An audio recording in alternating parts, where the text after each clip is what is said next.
Sixth house Mars, seventh house Mars, ये बड़ा interesting है। सेवेंथ हाउस मार्स इतना अच्छा है क्योंकि मार्स का स्वभाव मैंने क्या बताया था, लड़ना, लड़ाकू। अब यहाँ ये किससे लड़े, ये तो वाइफ का हाउस है, यहाँ लड़े किससे। ऐसा पर्सन अपनी वाइफ के लिए या अपने स्पाउस के लिए पूरी दुनिया से लड़ सकता है और जीत के भी आएगा, पूरी दुनिया से लड़ेगा भी और जीतेगा भी। सेवेंथ हाउस मार्स, इनकी वाइफ को या इनके हस्बैंड को कोई कुछ बोल दे, ये सामने वाले की जान ले लेंगे, लेकिन घर आने के बाद अपने ही स्पाउस से लड़ेंगे, बाहर सुनेंगे नहीं और घर पे अपने ही स्पाउस से लड़ेंगे। करेक्ट है या नहीं? सही है एकदम। मेरी सिस्टर इन लॉ का है, अभी तो बहुत ही प्रॉब्लम में है वो, उसके मिलेंगे। हस्बैंड का मतलब कुछ प्रॉब्लम चल रहा, बहुत रियल एस्टेट बिजनेस में उनको अभी लॉस हुआ है, तो सब तो वही देखती है आजकल, पर घर आके हस्बैंड से लड़ती रहती थी। ये लोग क्योंकि बाहर दुनिया प्रॉब्लम से तो लड़ते उनको हैं, भी घर नहीं आकर। रहती है। बिल्कुल। Seventh house Mars. अब एक और इंटरेस्टिंग चीज समझ लीजिए, सेवेंथ हाउस अगर मार्स है, शादी के ठीक 1-2 दिन पहले या 1-2 दिन बाद आपका झगड़ा होना तय है।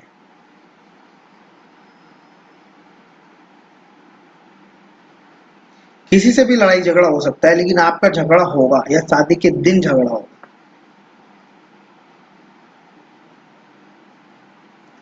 Seventh house Mars.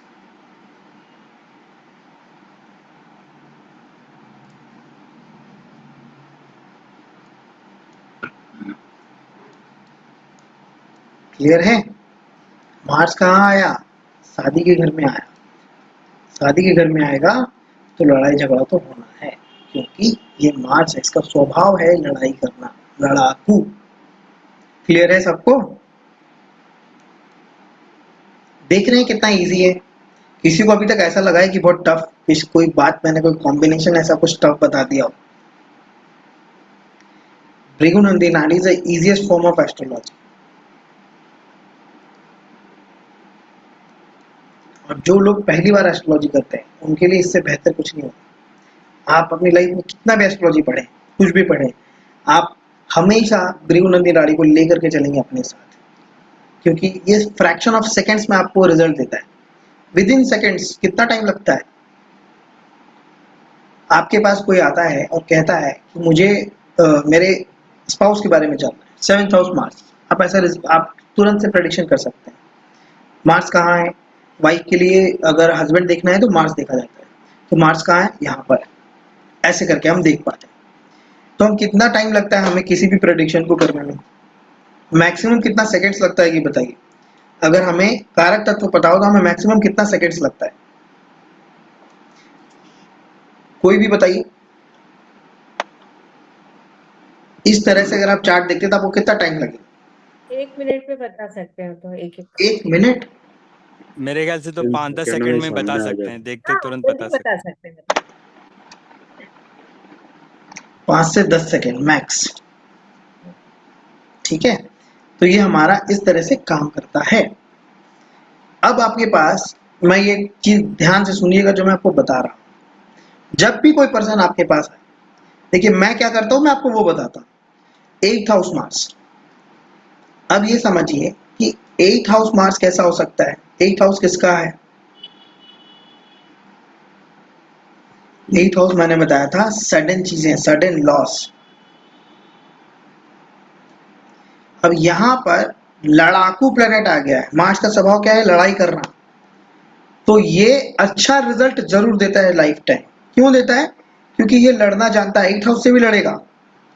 मंगल का ही घर है, 8th हाउस मंगल की राशि है, मंगल का ही घर है, यहां हम राशियों की बात नहीं कर रहे, मंगल का ही घर है।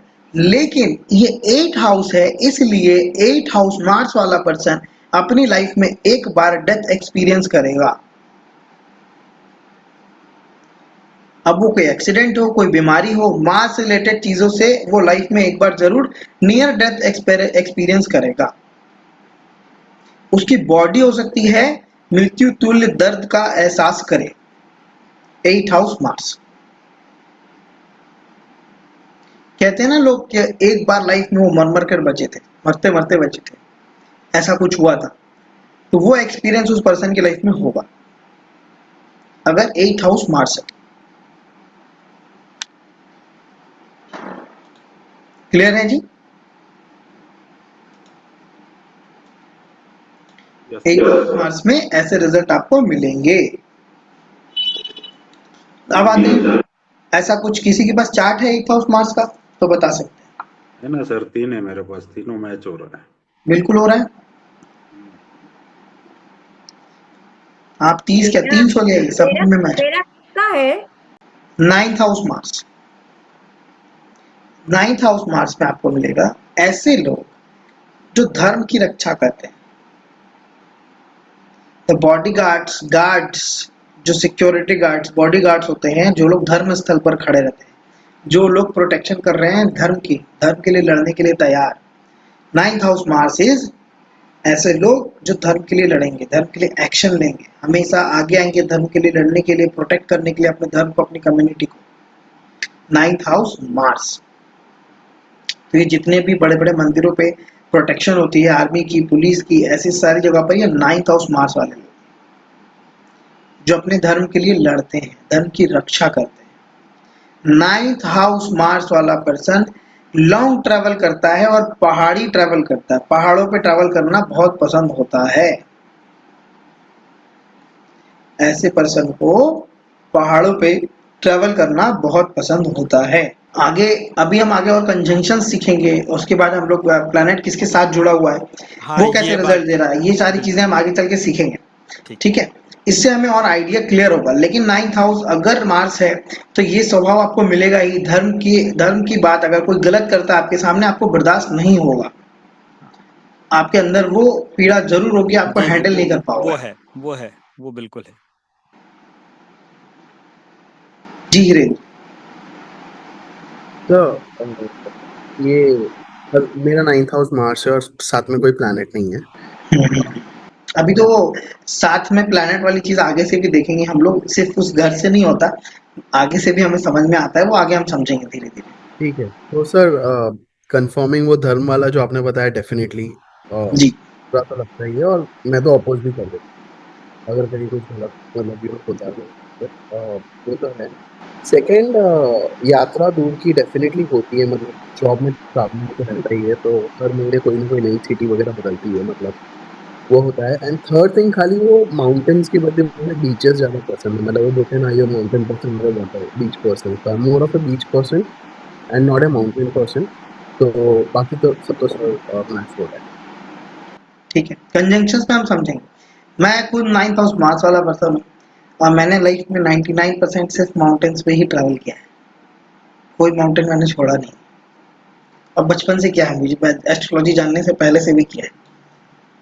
तो आई कैन फील कि वो जब आपका स्ट्रॉन्ग कॉम्बिनेशन जब होगा 9th हाउस से कंबाइन करेगा तो आपको वो कैसे योग काम करते हैं। लेकिन जब भी आपको 9th हाउस में स्ट्रॉन्ग कॉम्बिनेशन मिलेगा मार्स का, तो आपको ये जरूर फील होगा, नेचर डिफॉल्ट उनको माउंटेन पे ले आती है। आपको जैसे हिली एरियाज होते हैं, ऋषिकेश वगैरह, ऐसे प्लेसेस बहुत ज़्यादा पसंद होते हैं, वहाँ पर ट्रैवल करना, वहाँ पर टाइम स्पेंड करना, ये सारी चीज़ें आपके इसको इन्हांस करता है। 9th हाउस अगर मंगल है आपका, मैं एक बहुत अच्छी रेमेडी बताता हूँ आप लोगों को, ठीक है, इसको ध्यान रखिएगा। अगर 9th हाउस मंगल है आपकी लाइफ में, आपको अपने भाग्य को एक्सेलरेट करना है, तो आपको ऐसे किसी टेम्पल में जाना चाहिए जो बहुत हिली एरियाज में होते हैं, लाइक केदारनाथ, जहाँ पर आप ट्रैक करके जाते हैं, वैष्णो देवी। जब आप ऐसे टेम्पल्स पे विजिट करते हैं, आप आकर के देखेंगे कि आपका भाग्य कैसे उदय हो रहा है। ऐसे रेमेडीज डिजाइन की जाती है।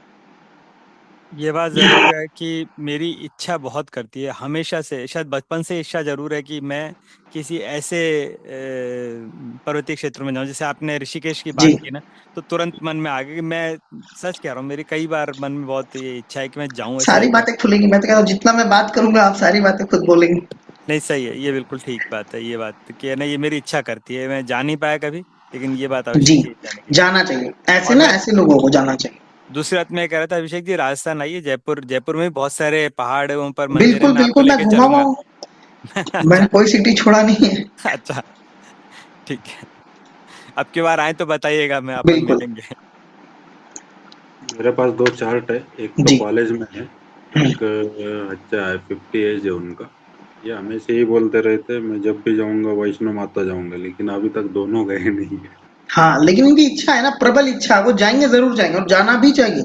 आप वहां से होकर आएंगे तो आपको पता चलेगा लाइफ कैसे बदलती है, लाइफ कैसे चेंज होती है।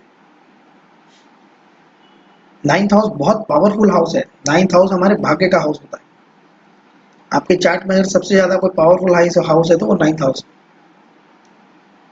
And 9th house Mars is very good. ठीक है जी। अब आते हैं 10th house Mars. In general 10th house Mars बहुत अच्छा होता है। 10th हाउस में मार्स का होना अच्छा होता है। ऐसे लोग पराक्रमी होते हैं, अच्छे होते हैं, इनका काम कार्यस्थल बहुत स्ट्रांग होता है।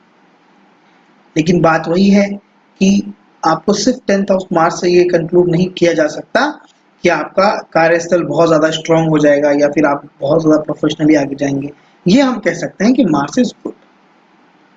एक बात हमेशा याद रखिएगा, जो लास्ट से मैं उच्च और नीच की बात कर रहा था प्लैनेट की, उच्च के प्लैनेट हमेशा कष्ट भी उच्च के देते हैं। नीच का प्लैनेट कभी भी आपको कष्ट उच्च का नहीं दे सकता। ठीक है। 10th हाउस मार्स अच्छा होता है, बहुत अच्छे रिजल्ट दिखे गए हैं 10th हाउस मार्स के। अब 11th हाउस की जब बात की जाएगी तो 10th हाउस मार्स में आपके कर्म कैसे हैं। मार्स इज ऑल्सो योर कर्म। आपका कर्म कैसा है उसके अकॉर्डिंग 11th हाउस मार्स में आपको उसका रिजल्ट मिलता है, कर्म के फल मिलते हैं। तो जैसा मैंने स्टार्टिंग क्लास में बताया था कि 11th house is depend upon 10th house. तो आपका 10th हाउस मार्स जैसा कर्म होगा वैसा उसके फल होंगे 11th हाउस। 11th हाउस में हमेशा इस बात को कभी कंक्लूड मत कीजिएगा कि ये गेन्स का हाउस है, ये हमेशा अच्छा ही होगा या प्रॉफिट ही देगा। आपने जैसे कर्म किए हैं वैसा उसका फल मिलता है 11th हाउस में। तो ये आपके कर्मों का फल है 11th हाउस मार्स। ठीक है जी, क्लियर है सबको। 12th हाउस मार्स, ये बड़ा इंटरेस्टिंग है। अब देखिए क्या गड़बड़ होती है, कैसे गड़बड़ होती है एस्ट्रोलॉजर से। 12th हाउस मार्स कहा जाता है दुखों का घर। ऐसे लोगों का जनरली लाइफ में बराबर हॉस्पिटल्स में चक्कर लगाना रेगुलर होता है, कभी किसी चीज के लिए कभी किसी चीज के लिए। तकलीफ, कष्ट, ये 12th हाउस मार्स है। और हॉस्पिटल का चक्कर 12th हाउस मार्स है। अब एक बात बताइए मुझे, आपने किसी का चार्ट देखा और बोल दिया ये सीधी बात, लेकिन यही योग इंसान को डॉक्टर बनाता है।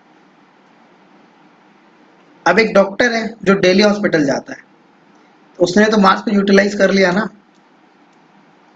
पॉजिटिव यूटिलाइज कर लिया ना। तो हम कह सकते हैं कि यही मार्स, यही कॉम्बिनेशन दो बातों को बताता है।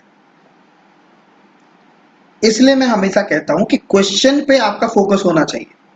सामने वाले का क्वेश्चन क्या है, वो क्या पूछना चाहता है, उसके अकॉर्डिंग आंसर देना है। कभी भी ये नहीं करना है कि बस मुझे तो सारी चीजें पता है, आपको ये सामने वाला है तो आपका ये है वो है, आपको तो बहुत बड़ा हॉस्पिटल का चक्कर काटना पड़ता होगा, आपका हेल्थ खराब रहता होगा। बोलेगा भाई मैं तो डॉक्टर हूँ, क्या बात कर रहे हो। कई बार ये देखा गया है जब डॉक्टर रिटायर होते हैं, जब उनको उनका हॉस्पिटल से रिटायर होते हैं, जब वो घर पे रहने लग जाते हैं तो वो बीमार हो जाते हैं। नोटिस किया आप लोगों ने कभी। फिर वो लोग जब रिटायर होते हैं कुछ टाइम के बाद आप देखिएगा उनके हेल्थ में प्रॉब्लम आती है। आफ्टर सम टाइम वो किसी प्राइवेट हॉस्पिटल में अपना फिर से ज्वाइनिंग करते हैं और लाइफ टाइम उसी में जाते रहते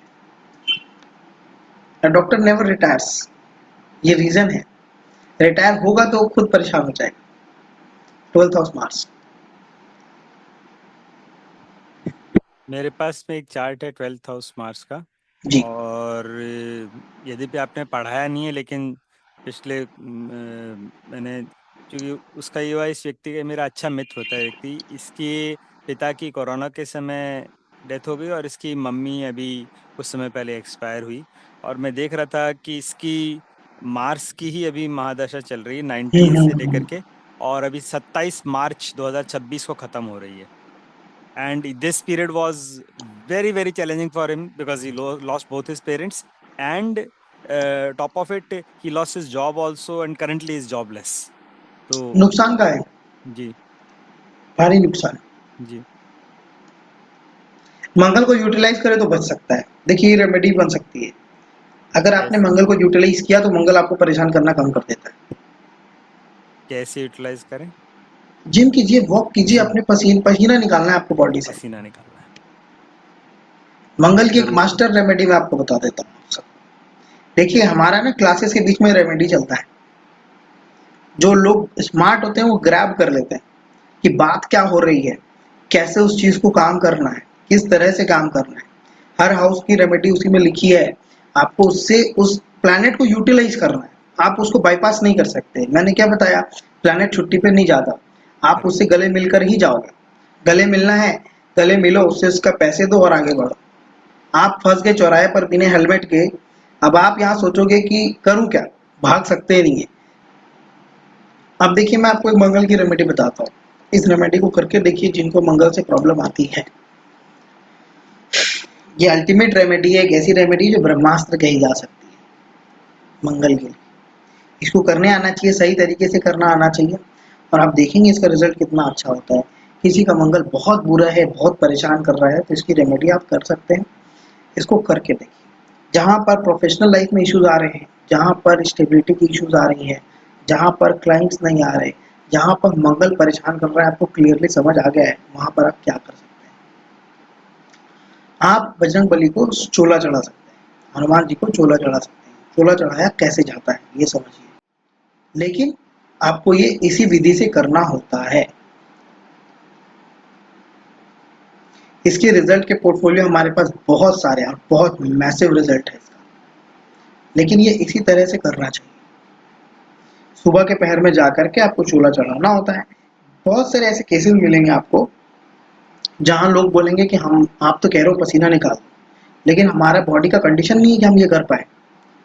मार्स को बैलेंस करने के लिए उनकी फिजिकल एबिलिटीज नहीं है, या किसी तरह के परेशानी में है वो जो नहीं कर सकते, जिम वगैरह नहीं कर सकते। बहुत सारी महिलाएं हैं या फिर मेल भी आपको मिलेंगे जो नहीं कर सकते किसी भी कंडीशन से, उनको आप ये रेमेडी दे करके देखिए।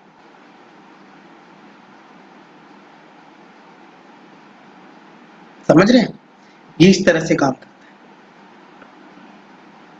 सर जैसे हाउस में मार्स है, वो भाग्य के स्थान पे जैसे हमने डिस्कस किया, है जी। तो ये करने से तो करियर को भी बहुत अच्छा बूस्ट मिल जाएगा। बिल्कुल बिल्कुल मिलेगा। आप ट्राई करके देखिए, आप बताएंगे फिर। सभी लोग ट्राई करके देखिए, बताएंगे। अपनी अपनी इच्छा है।